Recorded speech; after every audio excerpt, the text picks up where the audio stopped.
Up in the Northern Territory, they've got a message for southern politicians. We are not dumb. We are not stupid. We can think for ourselves, we can make our own minds up. We know what mandatory sentencing is all about. We make the decisions in the Northern Territory. Just stay out. Issues of great moral importance and value are very hard to define, but you know them when you see them. This is one of them. 5 weeks ago, the body of a 15-year-old boy was returned home to Groote Eylandt. He had hanged himself in the Juvenile Detention Centre in Darwin. For a moment, it appeared that his death in custody might force an end to the mandatory detention of children under Northern Territory law. But to the relief of the Territory government, it now appears that moment has passed. Do you believe if John Howard had allowed the coalition backbenchers a conscience vote, that you would have lost your laws? Yes, absolutely. Tonight on Four Corners, NT Law. No ifs and no buts. Go to jail.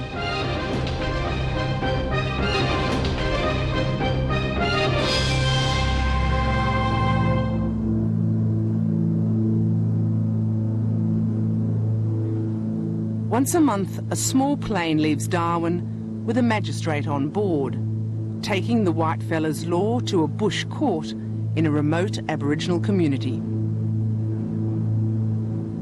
The whitefella law is a real mystery to most Australians, I think, of my age. It was the one thing we were taught absolutely nothing about at school. And it's a complete mystery to a lot of Aboriginal people. Who understand the new law?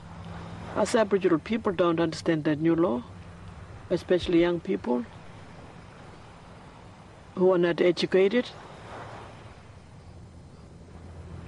They don't know that new law, they don't understand it. The mandatory sentencing laws came into effect 3 years ago. It's not disputed that over 70% of people now caught in their net come from small, remote Aboriginal communities. Groote Eylandt is a 2-hour flight east from Darwin in the Gulf of Carpentaria.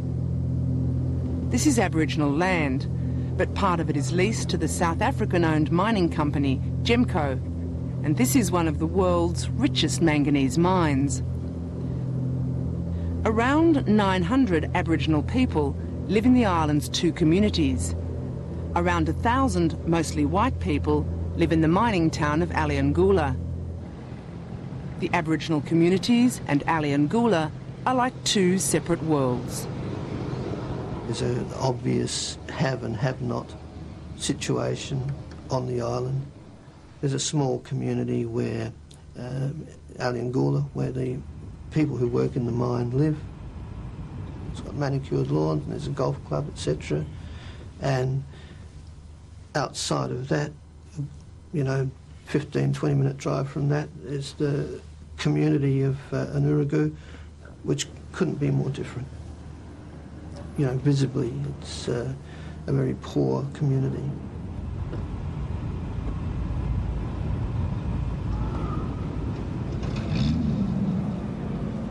We still have a situation where many of the lads are not being fed at home. They have families that are completely dysfunctional. The place revolves around alcohol, and most of the offences are not, as they are in the northern suburbs, are not on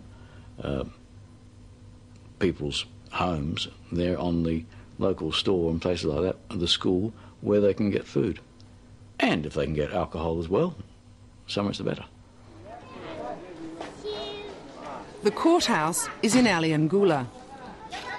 It's a pretty typical court day. There are 39 cases on the court list. All the defendants bar one are Aboriginal, and most will involve mandatory sentencing. So you 2 scallywags are accused of taking $2 chocolate. Selwyn Houseman is the director of the Me Watch Aboriginal Legal Service. He's advising 2 young trainee health workers charged with stealing a $2 block of chocolate from a police station. He's reading from the charge sheet. It says a police officer looked out the window of the police station to watch the defendant co-offender leave and saw the co-offender, that's you, with half a block of chocolate in his hand.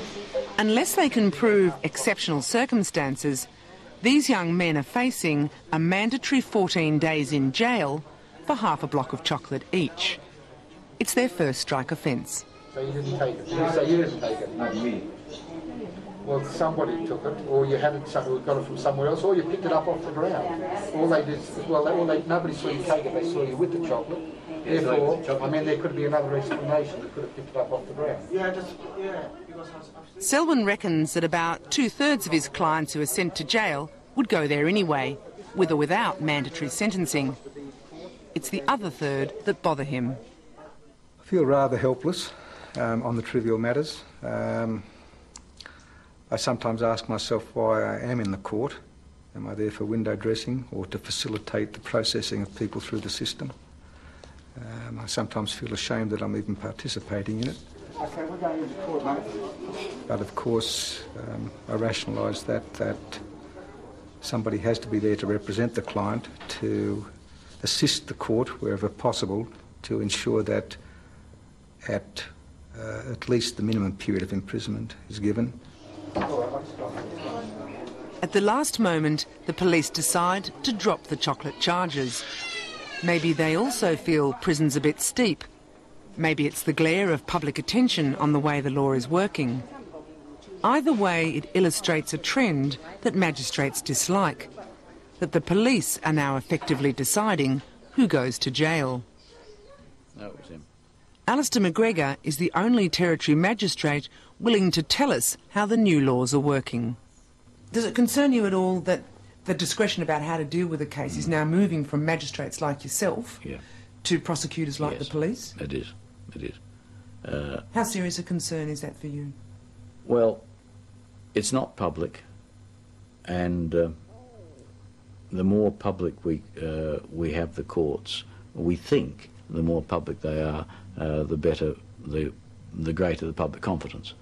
So they're not accountable?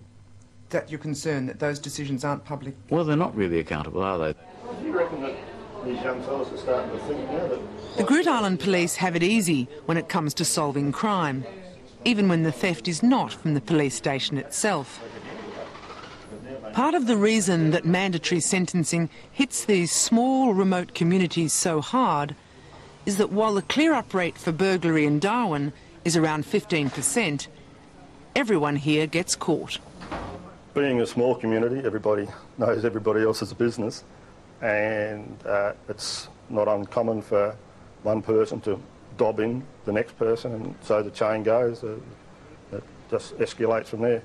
But it is much higher, the clear-up rate, than Darwin. Oh, yes. What would be a rough comparison? 95%. Compared to what? Anywhere in Australia. As usual, there are only a few cases today where juveniles are involved. One is a 16-year-old boy charged with breaking 7 light bulbs at the airport. If the case is proved, he's off to detention for 28 days. It's now 2 months since the 15-year-old boy who died in custody was sentenced here. The lawyer who originally interviewed him was Graham Carr. I remember him being physically small, a little kid, shy, giggly, difficult to get instructions from, difficult to talk to, shy, giggled a lot, black face, flashing white teeth, lovely smile. That's what I can recall. When I heard the name, I thought, yes, I know that kid. The boy's mother died when he was a baby, and 3 years ago his father was struck and killed by a car in Darwin. Hazel Lalara says the boy was a grandson to her in the Aboriginal way. Hazel came to court with him on the day he was dealt with for his third strike property offence.